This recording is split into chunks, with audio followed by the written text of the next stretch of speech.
Hey everyone, and welcome back to another episode of Speak Up with Moupriya.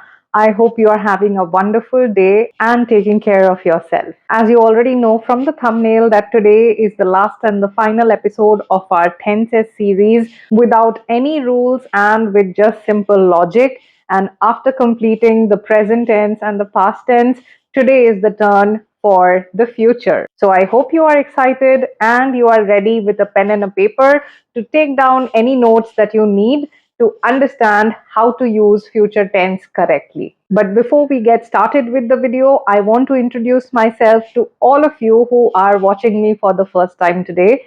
Hi everyone, my name is Moupriya. I am a communication coach and a soft skills trainer.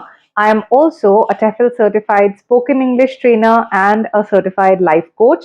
And on this channel, Speak Up with Moupriya, my aim is to help you guys understand the importance of communication and soft skills and also nurture your spoken English skills so that you can make a great impact not only in your professional life but also in your personal life.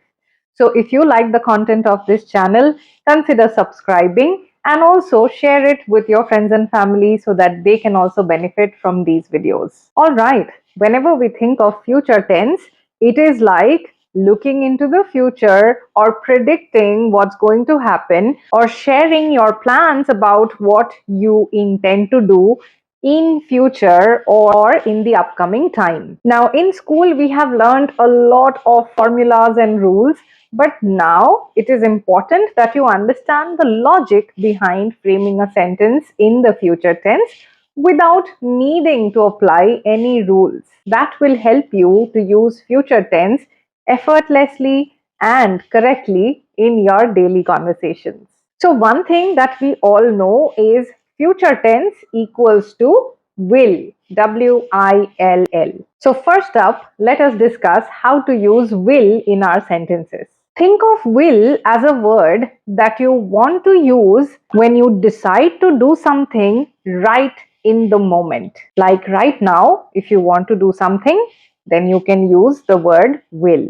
Along with right now, you can also use will for things in general that you want to do in the future or things you believe are going to happen in the future, but in a sense of general prediction. So in a sentence, you can use your subject plus will plus the base form of the verb. So first off, let me give you an example of a spontaneous decision or something that you are doing in the moment. How do you use will in that sentence? Suppose you're sitting with your friend and both of you are enjoying a cup of coffee and it's the time of sunset.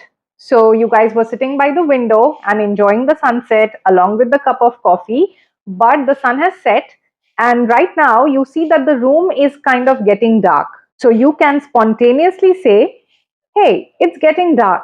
I will switch on the lights. Wait. So you have still not switched on the light, but you want to do it right then and there. In that situation, you can say, I will switch on the lights. Wait. Let's look at another example. Suppose you are telling somebody, hey, that bag looks heavy. Wait, I will help you carry them. So, in the moment, you are looking at someone who is carrying a heavy bag and you are telling them to wait because you will help them to carry that bag. So like this, in spontaneous situations, you can use the word will. Next up, you can use will in the future prediction of things in general. For example, I think by 2050, India will become the superpower. Or I think this year, India is going to win the Cricket World Cup. So you are not sure of something, but you are making a general prediction of something. In that situation, you can use the word will. How do you use it? Your subject, India, will become the superpower, or India will win the match. So, base form of the verb. Next, you can use the word will for any promise that you make for the future when you are sure that you will do something. For example, I will call you tonight before 9 o'clock. Here, you know that you are going to call and you are positive about it. So, when you are talking about yourself, you can use will for things that you are sure about. I will go to the market tomorrow and get flowers for you. And let's look at the last example where we can use will. Will you please pass the salt? Will you please help me out with this project? So, when you want to make a polite request to someone, at that time, you can use the word will in the form of a question. So, see how will can be used in different situations like a generic prediction or a quick decision, general prediction about what's coming in the near future, or even as a question in the form of a polite request. Now, apart from will, there is also another way to frame sentences in the future tense, and that is with the use of going to. This is a very common way of framing sentences, but most of the times, most of you make this mistake where you add will and going to together in a sentence and it becomes absolutely incorrect. So now I want you to pay absolute attention to this part and understand how to use going to in your sentences. So first of all, what are the situations when you can use going to indicate future tense? Going to is used for situations that you have already made plans for and you are sure that it is about to happen in the future. You have already given it a good thought and now you are sure. So how do you frame your sentence using going to? Your subject plus, because it is going to continuous tense, so you have to use a helping verb here, is, am, or are, plus going to, and then the base form of the verb. So how is it different from will? In will, it was just subject, will, and base form of verb. But here you have your subject, is, am, are, depending on your person, and then going to, followed by the base form of verb.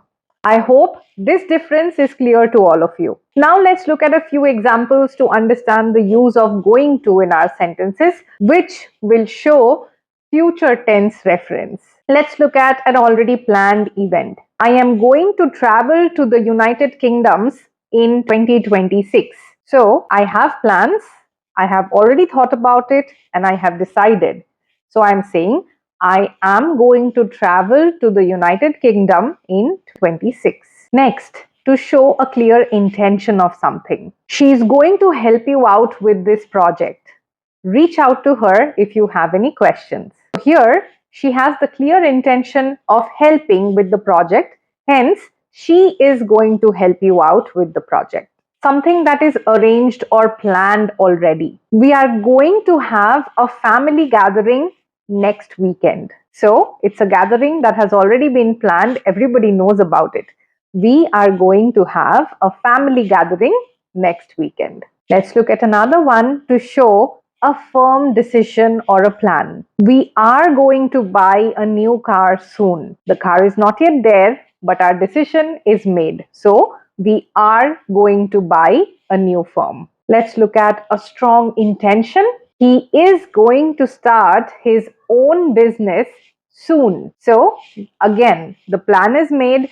Somebody is sure of something. I can use is going to define future tense. And one last one, it is going to rain this evening. So I am 100% sure. There is no doubt about it. I'm not saying it may rain this evening. I'm saying it is going to rain this evening. So I am 100% sure of it. So always remember, whenever you are using going to identify something in the future tense, use it in situations where you are specifying a decision that is already made or something that has a strong likelihood to happen based on the current situation. Okay, so now we are going to look at the third way of framing sentences in the future tense. And this is a little surprising for a lot of you, I know, but pay attention to this and you will understand the trick of how to use this. So in this arrangement, we can actually use the present continuous tense to specify something in the future tense. Surprise, right? But let me explain how this works. For things that are already fixed and confirmed, something like a ticket or something like a travel plan, often you can use the present continuous tense to showcase that you are referring to the future tense. So, how do you frame these sentences? So, you will have your subject plus is, am, are plus verb plus ing. Your verb is going to add an ing and you will add is, am, are, but there is no going to, there is no will. So let's look at a few examples so that it becomes clear to all of you. I am meeting my friend for coffee tomorrow. No will, no going to. I'm simply saying I am meeting my friend for coffee tomorrow. She is flying to Delhi on Monday morning. We are having a party on Saturday night. They are visiting their relatives next month. He is attending a conference next week. The Prime Minister is visiting Pune next Tuesday. So, these are some of the examples that you can refer to while you want to use present continuous tense to showcase something in the future. But the trick for you here is to remember to use or specify the future time, the future date, or the future day, or the future month, or the future year. If you do not mention the future timeline, then this will state as present continuous. For example, he is attending a conference. If you don't say next week, then it is just simply implying that right now he is attending a conference, which will be incorrect. So always remember, when you are using the present continuous to specify the future tense, you have to specify the future timeline as well. All right, so I hope now you all are clear with future tense and its uses as well. I hope you are not going to repeat the mistake of using will and going to in the same sentence, and you will practice more with all the three types of future tense sentence formations that we have discussed today. So now it's time for you to do a little practice. Therefore, go ahead, use the comment section and give me the answers of these following questions. What will you eat for dinner tonight? Number 2, what are you going to learn next week? Number 3, what are you going to do this weekend? Number 4, who are you meeting tomorrow? And number 5, when are you visiting us? All right, go ahead, feel free to share your answers with me in the comment section and let me know if this episode on future tense was helpful for you. And also let me know if you enjoyed this tenses series, and also do share your feedback if the series on tenses without any rules and just with logic has helped you even a tiny bit to improve your tenses.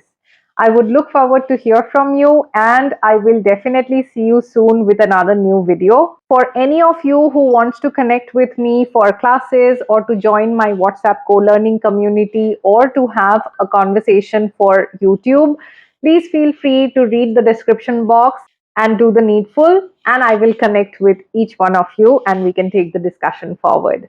So for today, this is me signing off, and I will see you tomorrow with another new episode. Till then, you take care and keep learning. Bye.